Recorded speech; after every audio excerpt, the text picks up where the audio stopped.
мақомоти сабти асноди ҳолати шаҳрвандии Тоҷикистон дар нимсолаи аввали соли равон зиёдшавии никоҳу коҳиши талоқро ба қайд гирифтаанд.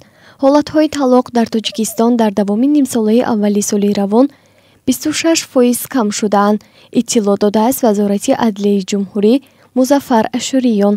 ба иттилои ӯ дар давоми нимсола наздики 54 000 ҳолати бекор кардани ақди никоҳ ба қайд гирифта шудааст, ки нисбати нишондоди ҳамин давраи соли қаблӣ наздики 19 000 ҳолат ва ё худ 26% камтар мебошад.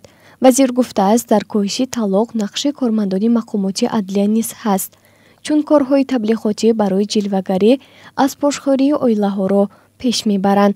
дар баробари ин вазири адлияи Тоҷикистон таъкид намудааст, ки ҳолатҳои сабти издивоҷ дар ҷумҳурӣ таи нимсола ба андозаи 9% зиёд мебошад.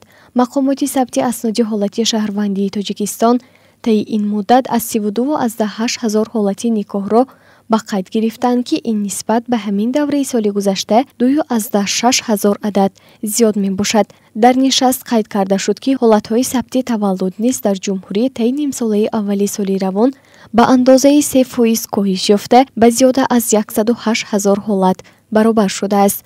фавт дар ҷумҳурӣ ба иттилои мақомоти адлия 4% зиёд шуда ба беш аз 17 000 ҳолат расидааст.